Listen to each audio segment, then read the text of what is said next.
오늘 성막에 대해서 말씀드리는데, 그런데 성막이 너무 이제 방대하기 때문에 오늘은 어떤 말씀을 준비했냐면, 하나님께서 우리에게 성막을 주신 이유를 알아야 우리가 또 성막을 또 배워가지 않겠습니까? 그래서 이 말씀을 가지고 하나님께서 우리에게 주실 은혜를 사모하면서 말씀을 전하겠습니다. 오늘 주신 말씀은 이제 성막, 오늘 아침에 제가 차를 타고 오면서 그 생각을 했어요. 아까 우리 사명자는 어떻게 해야 된다, 우리 일부 예배 때 강사 목사님 통해서 들었습니다. 이렇게 성령님께서 함께 하신다는 걸 제가 다시 한번 느끼는데, 그러니까 이 말씀이요, 지금 사명자가 어떤 길을 가고 어떻게 해야 된다 하는 것을 가르쳐 주셨는데, 2부에서는 성막을 통해서 말씀으로 이제 이렇게 다져주는 시간이 된 것 같아서 제가 하나님께 감사를 드렸습니다. 그러니까 우연이 아니라 하나님은 이미 예비하셔서 준비하셔서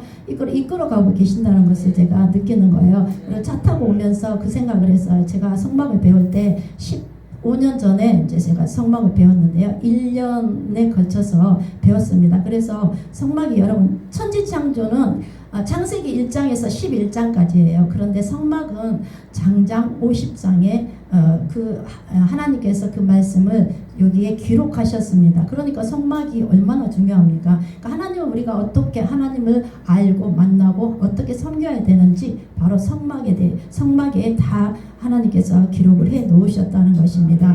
그래서 제가 오면서 그 생각을 했어요. 아까 우리 대표회장님은 이제 번제단의 그 제를 말씀하셨는데, 저는 이제 향단에, 그러니까 향단에 향을 피우잖아요. 그럼 제가 나와요. 그럼 그 향로에 제를 다 담아서 뚜껑을 덮어서 이걸 어디로 가지고 나가냐면 진 밖으로 나갑니다. 그래서 그것을 흙을 파내고 거기에 이렇게 묻습니다. 그러니까 그때 제가 가장 감명 깊게 들었던 게, 그때 제가 집사였는데 성막을 배우면서 정말 많은 것들을 제가 하나님을 이렇게 섬겨야 되는구나, 이런 것들을 배웠습니다. 그래서 일반 성도가 10년의 교회에서 예배드리면서 그 신앙생활을 하는 그것보다 정말 성막을 배우면은 그만큼 빠른 그 신앙의 성장이 있다는 것을 제가 그 당시에 배웠습니다. 그래서 제가 기억에 나는 게 그거예요. 가슴에 정말 와닿았던 게, 그러니까 그게 가루가 날리잖아요. 날리면 안 되니까 이렇게 흙으로 덮으라고 말합니다. 그러니까 이게 뭐예요? 지금 열심히 기도했잖아요. 그러니까 향단에서는 기도라고 했습니다. 성도들의 기도가 올려져 간다 했어요. 그러니까 기도를 열심히 해놓고 밖에 나와서 뭐예요? 이 가루가 날리면 막 소리가 흩어지는데, 이게 뭐냐면 우리 성도들이 기도 열심히 해놓고 하나님 앞에 깊이 들어가서 하나님과 교제를 해놓고 밖에 나와서 뭘 하냐, 입으로 다 그러니까 말을 해서 그게 이제 가루로 흩어져 버리면 어떻게 됩니까? 이게 다 난리여서 오만데 소문이 나게 되고 문제가 생기더라 이겁니다. 그래서 그것을 덮어서 진 밖에 나가서 버리는 그런 그 향단의 그 일들을 들으면서 제가 은혜가 엄청 됐거든요. 그래서 교회 일은 밖에 나가서 절대로 얘기하면 안 되는구나, 이런 것들을 그 당시에 제가 배웠습니다. 그래서 정말 조금 목회자의 흠이 있다 할지라도 저는 입을 딱 다물고 그렇게 신앙생활을 했던 게 제가 기억이 나더라고요. 그래서 어쨌든 그렇게 이제 은혜를 받고, 저 혼자 은혜를 받고 왔습니다. 그러면서 또 말씀을 통하여서 사명자는 어떻게 해야 되는지 그 말씀을 보면서 하나님께서 오늘 여러분들을 일꾼으로 사명자로 부르셨는데, 그러면 이제 다시 한번 사명감을 갖고, 그러나 때로는 힘들고 어렵고 괴롭지만, 그러나 오늘 또 하나님이 불러주신 은혜는 뭐예요? 너 오늘까지 이만큼 했냐? 또 넘어졌냐? 너 또 시행착오하고 실수했냐? 괜찮다. 오늘 여기까지 하고 내일 또 다시 한번 해보자. 이렇게 하시면서 하나님 우리를 이끌어 가시는 게 바로 신앙생활입니다. 그래서 여러분, 오늘 주님께서 우리가 잘 안 돼요. 아직 부족해요. 그렇지만 여기서 나는 안 되겠다, 힘들어서 안 되겠다, 나는 너무 부족하구나, 막 이런 자책이 들 때에도 하나님께서는 우리를 찾아오셔서 너 괜찮아, 내가 너와 함께 할 거야 하면서 우리를 안아주시고 다시 일으켜 세워주셔서 데리고 가시는 그 과정을 우리가 겪고 있기 때문에 여러분 두려워하지 마십시오. 주님이 함께 하십니다. 그래서 오늘 성막을 주신 이유에 대해서 말씀을 나누겠습니다. 성막이 우리를 위하여 하나님께서 만드신 구원을 제시하는 길이라는 것을 성도들이라면 다 알 것입니다. 그리고 성막을 조금이라도 배워본 성도라면 성막이 예수님의 모형이라는 것을 알 것입니다. 그래서 성막은 하나님을 만나고 예수님을 만나는 방법을 가르쳐 주기 위해서 하나님께서 성막을 허락하여 주셨습니다. 그래서 성막을 통해서 우리에게 보여주신 그 모든 구원의 중심은 누구시라고요? 예수 그리스도. 그러니까 오늘 찬양이 다 예수님을 높여드리고 예수님을 찬양하는 찬양이었습니다. 그렇습니다. 우리 구원의 중심은 예수님이시고 또한 우리에게 베풀어 주신 하나님의 놀라운 은혜이며 사랑이라는 것입니다. 그래서 성막을 확대하면 예수 그리스도가 되고요. 예수 그리스도를 축소하면 성막이 되어집니다. 그래서 성막은 하나님께 받은 은혜를 감사하며 스스로 하나님의 일꾼이 되고자 하는 자들에게 어떻게 해야 하나님의 참다운 일꾼이 될 수 있는가를 알리는 모형이며 또한 하나님의 뜻과 계획이 담겨진 거대한 답안지라고 말할 수 있습니다. 그래서 성소에서는요, 여러분 일꾼들에게만 열려진 제한된 공간이에요. 그러니까 양의 문이 동쪽에 문이 나 있습니다. 그리고 번제단에 들어가는 거는 누구나 다 들어갈 수 있어요. 죄인도 들어갈 수 있습니다. 그래서 거기서 죄 사함을 받고 이런 제사를 드림으로써 이런 일들이 일어나요. 그런데 성소는 다릅니다. 성소는 아무나 들어갈 수 없어요. 이 공간으로 들어가기 위해서는 그만한 믿음의 훈련들이 필요합니다. 아까 우리 사명자에 대해서 말씀하셨죠. 믿음의 훈련을 받지 않고서는 어떻게 내가 믿음이 생깁니까? 이것은 많은 시행착오를 겪으면서 실수하면서 넘어지면서 이 믿음이 자라는 거예요. 이렇게 해보니까 안 되네 하면서 하나님을 의지하는 방법을 깨달아가고, 그리고 처음에는 믿음이 없습니다. 그래서 두려웠고 염려하고 막 이렇게 해요. 그러나 그걸 한 번 겪고 두 번 겪고 하면서 믿음이 자라나는 거죠. 그렇게 믿음의 훈련을 받고 또 시험을 이겨내야 되겠죠. 많은 시험들이 있습니다. 그것을 넘어지고 자빠지면서도 이겨내고 그냥 통과하면서 나오게 하시는 거죠. 그래야 성소에 들어갈 수 있는 자격이 주어진다는 것입니다. 그러므로 하나님의 참다운 일꾼이 되어서 이 땅에 하나님의 영광을 나타내는 진정한 사명자요 하나님의 일꾼이 되기를 원한다면 성막을 배워야 할 것입니다. 성막을 모르면 성경을 모르고 성경을 모르면 예수님을 모릅니다. 그래서 오늘 이 시간에 하나님께서 성막을 주신 이유에 대해서 생각하면서 함께 은혜를 나누고자 합니다. 하나님께서 왜 우리에게 성막을 주셨을까? 첫 번째 이유는요, 하나님께서 죄인과 함께 거하시고 자신을 계시해 주시기 위해서 우리에게 성막을 주셨습니다. 출애굽기 25장 8절에 보면 내가 그들 중에 거할 성소를 그들을 시켜 나를 위하여 짓되, 하나님께서 거하실 성소를 그들을 시켜서 하나님을 위해서 짓게 하셨다, 이렇게 말씀하시죠. 여러분, 하나님은 어떤 분이십니까? 속성이 어떠십니까? 전지전능하시고 무소부지하시고 영원 불변하신 분이십니다. 그러면 하나님은 어디에나 계십니다.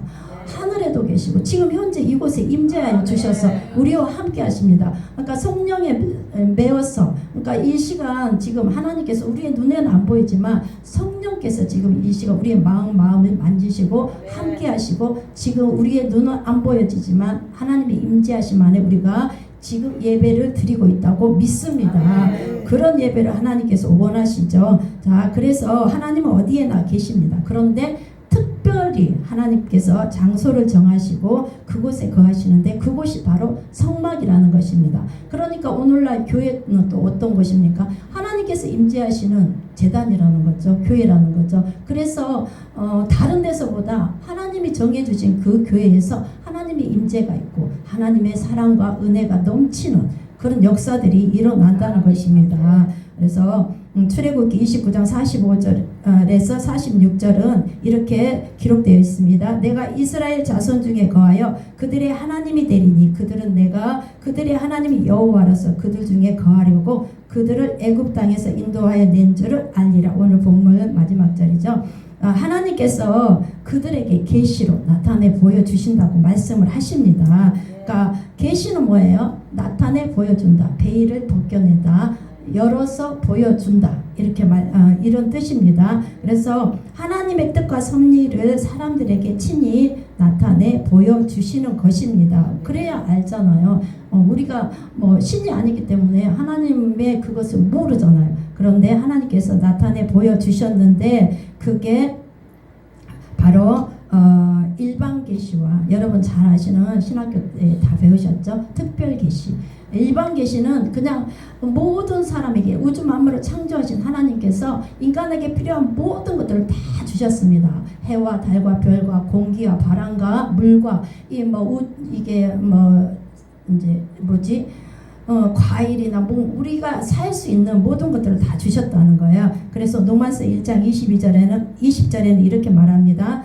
하나님의 영원하신 능력과 신성이 그가 만드신 만물에 보여 알려졌으니 핑계치 못한다. 이렇게 말씀하시죠. 여러분 일반 계시가 뭡니까? 자연이나 양심을 통해서 하나님의 존재를 알리시는 거예요. 그래서 하나님을 믿지 않고 몰라도요. 자연 만물을 보면서 와 이거 누군가가 만든 사람이 있지 않고서 어떻게 이렇게 봄이 되면 새싹이 나오고 꽃이 피고 또 과일이 열매를 막 맺히고 있고 이게 해년마다 돌아가면서 일어나는 그런 것들을 봐도 그렇고 자연 만물을 봐서 알 수 있다는 거예요. 누군가가 그 조물주라는 그러니까 하나님을 몰라도 그 절대자가 있다는 걸 알게 된다는 거예요. 그리고 양심을 주셨어요. 하나님의 마음을 품을 수 있는 인간을 만드실 때 하나님이 하나님의 마음을 품을 수 있는 방을 하나 만들어 주셨는데 그게 바로 안 믿는 사람은 양심이라는 거예요. 그래서 조금 잘못하면 양심에 찔리죠. 그래서 죄책감을 느끼고 막 그러잖아요. 그런 것으로 알게 하셨다 이렇게 말씀하시는 거죠. 그리고 특별 계시는 무엇입니까? 하나님을 믿는 자녀들에게 특별히 계시를 해 주셨습니다. 그래서 하나님께서 직접 과거의 구약에는 천사들이나 선지자들을 통해서 이렇게 나타나셨고요. 그리고 이적과 꿈과 환상을 통해서 이렇게 또 나타나십니다. 그리고 이러한 계시는 하나님이 인간이 되신 그러니까 예수 그리스도께서 이 땅에 오셔서 십자가에서 죽어 주심으로 성육신해 주신 것이 절정으로 드러나게 됩니다. 그러니까 예수님이 성육신 하신 것이 하나님의 특별 계시로 절정의 계시가 되어진다는 것입니다. 이렇게 하나님께서는 자신을 나타내 보여주셨습니다. 그러니까는 핑계치 못한다는 거예요. 하나님이 계신지 몰랐어요. 이런 말은 통하지 않는다는 것입니다. 그래서 창세기 3장 8절에 보면 에덴 동산에서 아담과 하와에게 나타나셨고요. 또 출애굽기 3장 4절에는 불꽃 가운데 모세에게 나타나셨습니다. 그리고 광야에서는 무엇이에요? 구름 기둥과 불 기둥 가운데서 나타나셨고 또 오늘 성막 가운데 거하시며 자신을 나타내 주셨습니다. 또한 여러분 잘 아시는 역대하 7장 1절에서 2절 솔로몬이 성전을 건축했을 때 하나님이 기뻐 받으시면서 내가 이전에 영원히 거하리라 이렇게 말씀을 하셨습니다. 그리고 신약에서는 히브리서 1장 1절에서 3절에 보면 예수 그리스도 안에서 하나님이 거하신다 이렇게 말씀하십니다. 그리고 이제 우리에게 오셨습니다. 그분이 바로 이분을 우리가 임마누엘이라고 하죠. 바로 예수 그리스도께서 우리 안에 계십니다. 그러니까 하나님이 우리와 함께 계시다. 이런 것입니다. 그래서 하나님께서는 이같이 특별 계시가 이제 잘 보존되도록 보존되고 전파되도록 하기 위해서 여러분 이 성경책이 1600년 전에 시편 그러니까 기자들 40명의 기자들을 통하여서 성령의 감동하심으로 기록하게 하셨습니다. 이것을 기록에 남기고 잘 보존되고 전파하게 하도록 이 성경을 기록해 주셨다는 것입니다. 그러니까 곧 말씀이 곧 육신이 되어 이 땅에 오신 예수 그리스도가 말씀이 곧 예수님이시라는 거죠. 그래서 우리가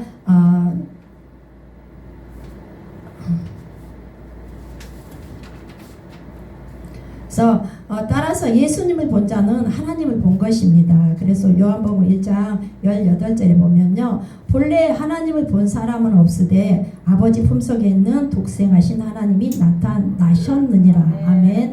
요한복음 1장 14절 말씀이 육신이 되어 우리 가운데 거하심에 우리가 그의 영광을 보니 아버지의 독생자의 영광이요 은혜와 진리가 충만하더라. 아멘. 그리고 예수님이 승천하신 후에는 성령으로 우리 성도들 안에 거하십니다.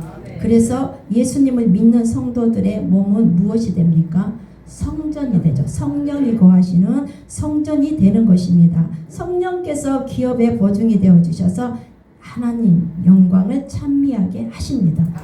고린도후서 6장 16절에 보면 우리는 살아계신 하나님의 성전이라 내가 저희 가운데 거하며 두루 행하여 나는 저희의 하나님이 되고 저희는 나의 백성이 되리라. 아멘. 할렐루야. 여러분 예배가 성공하면 우리의 인생의 문도 열릴 줄 믿습니다. 하나님은 예수님을 구주로 영접하는 사람들의 하나님이 되시고 그리고 하나님의 백성이요 이제 양이 된 것입니다.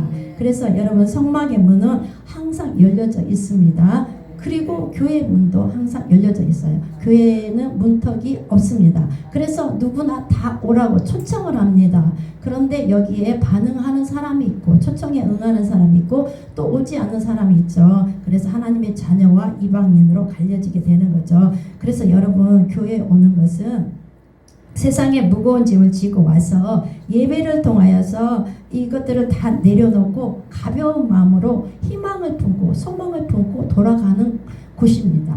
예배, 그러니까 예배를 통해서 우리가 회복이 되어져야 되겠죠. 그러니까 일주일 동안 우리가 무거운 짐을 지고 또 죄도 지어요. 생각으로 행동으로 많은 죄들을 짓습니다. 그 무거운 짐들을 지고 교회에 와서 이제 예수 그리스도 앞에 예배를 드리면서 회개의 역사 일어나야 되겠죠. 하나님 한 주간도 잘못한 거 용서해 달라고 우리가 고백하고 나면 우리가 제사함을 받고 하나님께서 말씀을 통하여서 새 힘을 주시는 거예요. 그래서 우리의 영을 살려내시는 거예요. 그러니까 우리가 영의 양식을 먹고 돌아가면서 이제 이 풍성한 영의 양식을 먹었으니까 돌아가서 열매를 맺어야 되겠죠. 순종함으로 순종해야 됩니다.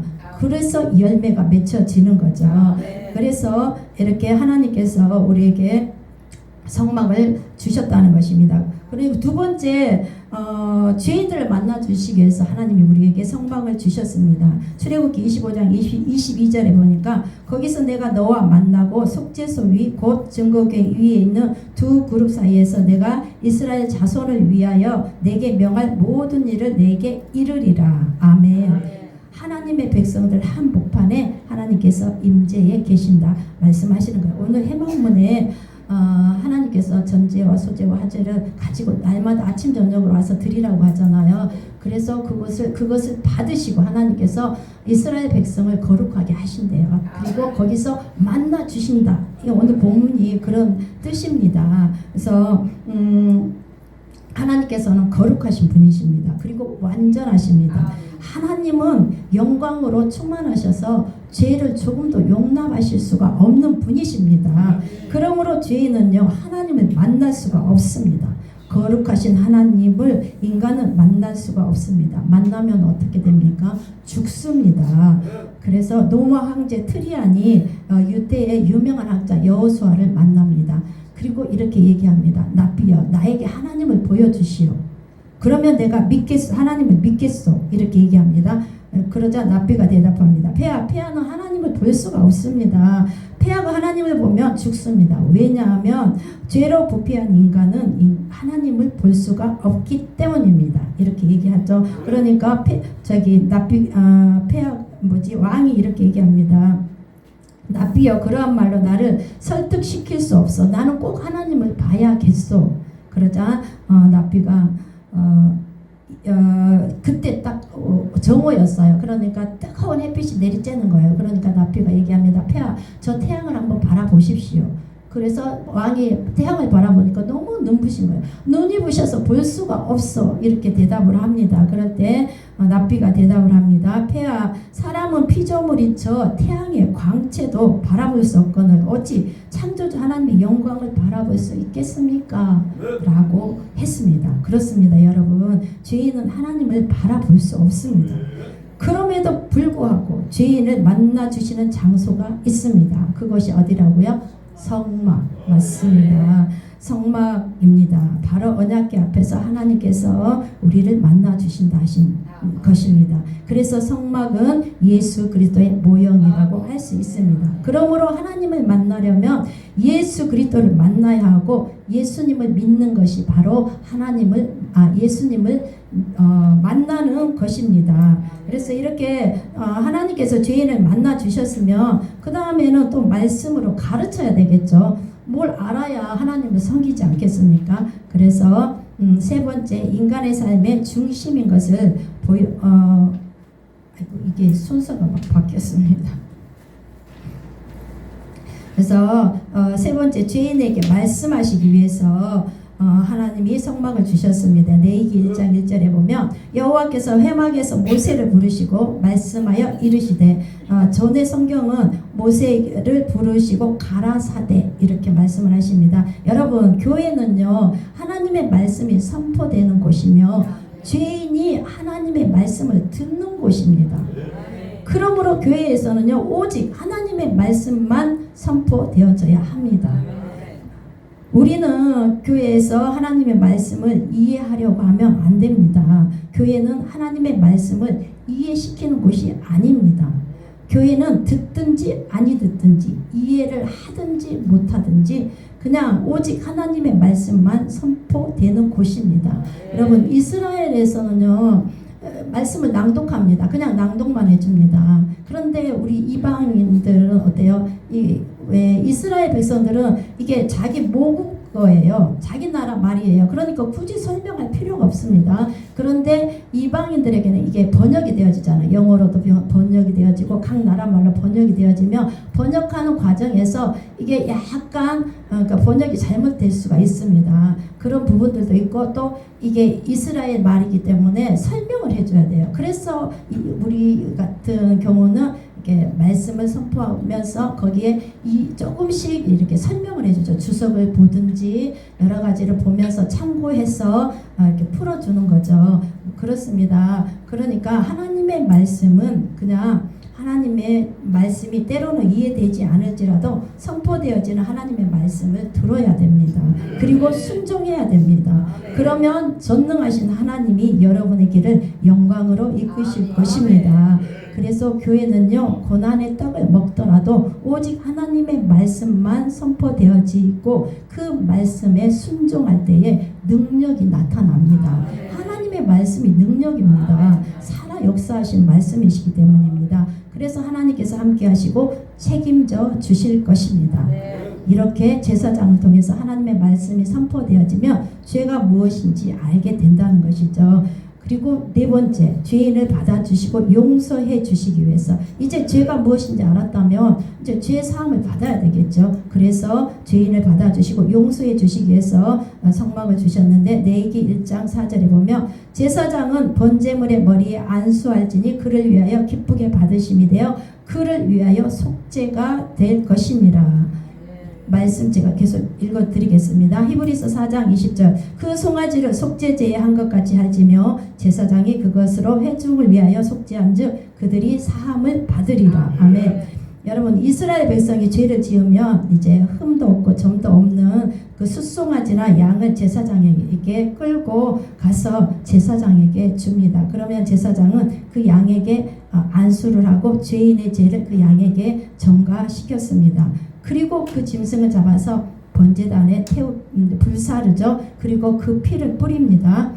뿌리고 이렇게 외칩니다. 여호와여 양의 피를 받으소서. 그리고 양의 피를 보시고 주의 백성의 죄를 사소서. 이렇게 하면 그때 하나님께서 내가 양의 피를 보고 내 백성의 죄를 사하노라 하는 표시로 연기가 하늘로 올라갑니다. 그런데 과거에 구약에는요, 구약에는 그 백성들이요 하나님 앞에 이 제물을 들고 갈 때 두렵고 떨림으로 나갔다고 합니다. 왜냐하면 하나님이 안 받으시는 제사가 있거든요. 그게 뭐냐면 이들이 자기가 어떤 죄를 지었는지 본인은 알아요. 그래서 그 죄를 가지고 가서 이제 제사장에게 고해야 됩니다. 그런데 거기에 한 가지라도 빠지거나 하나님이 보실 때 죄였는데 그걸 밝히지 않으면 그 제물을 하나님께서 안 받으시는 거예요. 그러면 연기가 올라가지 않아요. 그러면 그 사람은 거기서 죽습니다. 왜냐하면 죄를 낱낱이 고백하지 않았기 때문에, 죄가 있는데 거기에 들어왔기 때문에, 그래서 두렵고 떨림으로 갔다고 합니다. 그러나 오늘날 우리는 그런 거 없이 그냥 교회 오잖아요. 그래서 회개하지도 않고 그냥 나 예배 그냥 종교 생활을 하는 사람들이 더 많다는 것입니다. 그러니까 예배가 회복되어 줘야 되는데 이게 참으로 하나님께서 받으시는 예배인지 우리는 날마다 내 자신을 점검해야 될 줄 믿습니다. 그래서 우리가 산 제물로 하나님께 온전히 드려질 때 하나님께서 그곳에 회개가 있게 하시고 거듭남의 역사가 있게 하시고 이제 은혜, 그래서 하나님의 임재하심 안에 그 성령에 매어서 우리가 사명자로 살아갈 수 있는, 일꾼으로 살아갈 수 있는 힘을 얻는다는 거예요. 그래서 돌아가서 이 성령의 열매를 맺혀야 되는 것이죠. 이렇게 구약에는 그렇게 했습니다. 그러나 오늘날은 어린 양은 예수 그리스도의 모형이죠. 하나님은 우리의 죄를 예수 그리스도께 전가시켰습니다. 예수님은 우리의 죄를 지시고 십자가에서 피 흘려 죽으셨습니다. 그래서 이제 우리의 죄는 가리워졌어요. 그리고 예수님의 의가 우리에게 전가되었습니다. 그래서 우리는 지금 이 시간 이곳에 와서 하나님을 아버지라 부르면서 지금 찬양하고 예배하고 있다는 것입니다. 얼마나 감사합니까? 이와 같이 죄인이 용서를 받은 유일한 길은 오직 예수 그리스도를 통해서입니다. 이스라엘 백성이 성막에 나오지 않고는 죄사함을 얻을 수 없는 것 같이 예수 그리스도의 보혈을 의지하지 않고서는 죄사함을 받을 수가 없습니다.